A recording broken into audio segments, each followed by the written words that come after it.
How's it going, Shred Army? Today I'm going to be teaching you how to make basic guitar videos.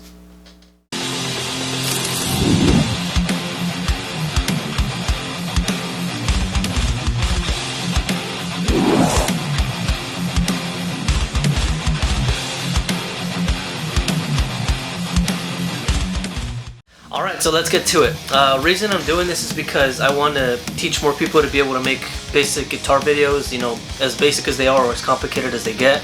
I just wanted to give you a basic layout of how everything is, you know, structured with that. So without further ado, let's get to it. Alright, so a couple things that you're going to need for this, these methods are definitely going to be a guitar, instrument cable, amp.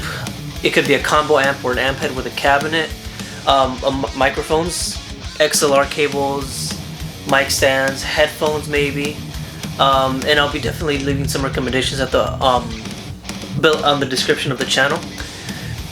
You're definitely going to need a computer. You're going to need an audio interface, maybe studio monitors, depending if you prefer headphones or studio monitors. For those of you that don't know, studio monitors are these ones right here.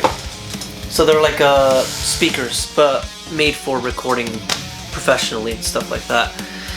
You might need plugins, which are, you know, guitar plugins from like Neural DSP, ML Sound Lab, stuff like that. A load box, and DAW, which is Digital Audio Workstation. I'm going to start off with the recording methods of audio first, and then we'll get into the visual recording methods after that. One of the first ones that you're going to be doing, that you could do, the most basic one would be through your phone. Most people have, you know, smartphones by now, so the recording quality shouldn't be too terrible with those. Not everyone can afford getting an audio interface, microphone, cable, and it's not a problem because, you know, you can still show your skills through just recording through a phone. You could just set that up on maybe like on a stand, and, you know, just plug in your guitar to the cab, the combo amp, or whatever you want to use, and maybe use your computer if you have one for speaker. This basically is a good way to say that you gotta work with what you gotta work. So I think that's the most basic way that you can approach making a video. That's the first method right there. Not a lot that you need for that one. Now the second method is going to be via microphone, which is what I did when I started. When I started making videos, that's what I did. So with this one, you're going to need a digital audio workstation.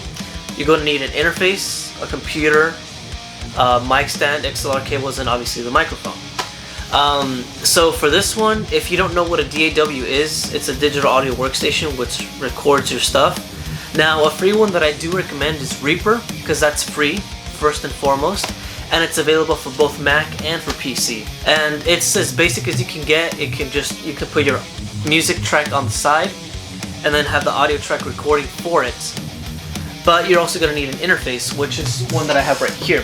Now for the audio interface, the one that I currently have right now is the Scarlett 8i6. It's a little more expensive and it has more inputs than necessary for, you know, the guitarist that is just doing cover videos. So the one that I recommend for you guys would be the Scarlett 2i2, because that one is just, you know, basic, just, you know, one or two inputs. You just need one for the guitar and that's it. So the Scarlett 2i2 I think is the ideal interface for someone that is just doing guitar cover videos. It's not too expensive. It should be perfectly fine for you to get a Scarlett 2i2. That one will definitely get the job done. But there's a lot more interfaces out there with different companies that you might be able to find, but I just think Focusrite has the cheapest, high quality interfaces that you can find.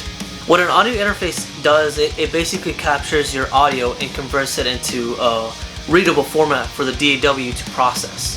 And in order to do that, you have to plug in an XLR cable here and take it over to the mic, which you're gonna put on the, you know, maybe in front of the mic stand, in front of the speaker of your combo amp. I'm not gonna go too much detail on how to mic a cab.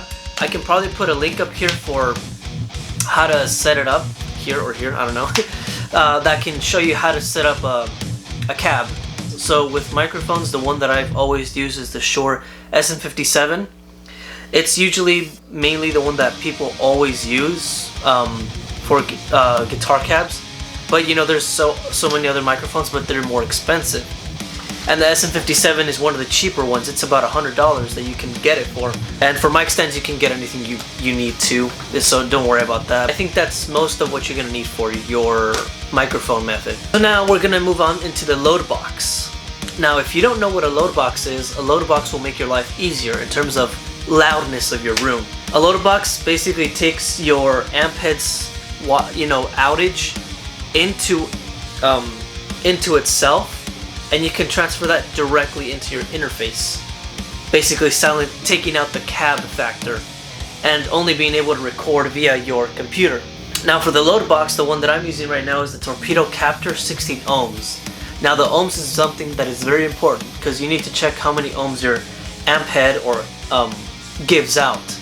Because if you get the wrong one, you might just, you might have screwed yourself, because you need to have the right amount of ohms for your Torpedo Captor to capture it perfectly and to not destroy itself while doing it. Now I know that when you do research into the load boxes, it says that it has a 100-watt cap, and I know most amp heads have 120 watts. But one thing that I do need to say is you can still get the load box, because even though your amp head is 120 watts, it's only 120 watts when you go max volume. I've been using the load box for I think about a year and a half with my amp head that is 120 watts, which is the PV Invective 120.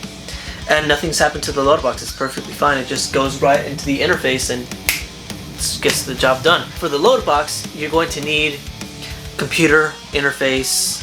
You're going to need a TRS to an XLR cable, or you can use an XLR cable. Either way works. On this one, you will definitely be using headphones or monitors. Now, one of the headphones that I recommend is the Audio-Technica ATH M30X. It's this one right here. It's the one that I've always used, and the quality on this one is really good for the price. I think it's about 70 bucks. Not too expensive for a studio headphones. For studio monitors, the ones that I used or that I've been using almost my whole time, are the Sterling MX5s. Those ones are a little more expensive. I think they're 70 each. I know it's a little pricey, but you don't have to buy them yet. You can buy headphones and get the same, job done. Now the next method to recording is plugins. Now plugins are basically a software in the computer itself that you can use to set your tones, like not even using physical equipment. It's going to be digital. Now for that one, there's a couple free ones. I think there's the Stevie T Gent Pack from ML Sound Lab, I believe. And Nero DSP actually gives you 14-day trials for most of their plugins that you can try out.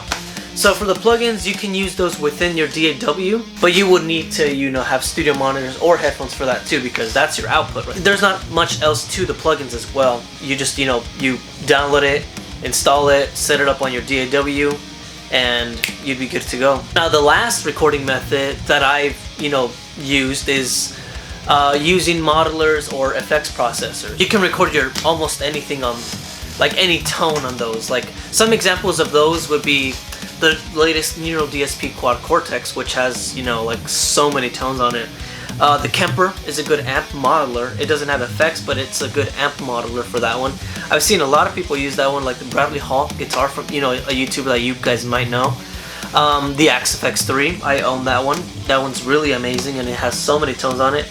But those are some examples of what you can use for that. I know it's a very pricey way to record. With that one, you're just going to need your computer, DAW, the effects processor obviously, and monitors or headphones again, because now this is more of the digital era. Like, you're just using most digital stuff. You're not really using amps, amp heads and stuff like that like the previous methods. And that pretty much concludes all the audio recording methods. Now let's get into the video recording methods for making guitar cover videos. One of the first ones that I would recommend, I think, would be the most basic, cheapest method would be Webcam. It records like 1080p, I think, 30 frames per second, so it's, it's decent. That would be the most basic version of how to do it. Now moving on to the next one would be the phone. Since almost everybody owns a smartphone, this I think actually has better quality than Webcam itself. And it's pretty good, the quality's not bad. Like my first couple videos, it was all on that thing. It wasn't on this camera that I have today. Anyways, the next step would be a professional camera, which would be my Canon M50 that I have right here. It's a little pricey, but if you're willing to step up and make your video qualities better, this is probably a good one to go with, because this one can record at 60 frames per second on your guitar videos, and you guys can tell from my videos that it looks good, you know? Lighting equipment would be another good one to, another good asset to use for your videos. Because, I don't know if you noticed on the latest videos, I have lighting going on with my, you know, my couch here when I'm playing videos, because it makes the lighting better and it makes it look better. Especially with the guitars, you know, the guitars look beautiful with that lighting system. After you've recorded your guitar audio-wise and video-wise, the next step is editing software. And by that I mean video editing software. One free one that I definitely strongly recommend that is really good and it's free is DaVinci Resolve. I strongly recommend this. I've used this since the beginning. DaVinci Resolve has been always the video editing software that I've used my entire YouTube career. It gives you all the capabilities that you can use on editing anywhere possible. And that's all I have for you today, guys. I know it was maybe a long video, or maybe full of a lot of information, so feel free to review, look back on the video, see what definitely you want to try. And if you have any questions, just put them in the comments and I reply usually within an hour or two if you guys have any questions. And go ahead and check out the links to see what you want to buy, or maybe even do more research to see what is best for your needs. And that is it. Feel free to like and subscribe for, you know, more videos coming up. And I'll see you in the next one, Shred Army.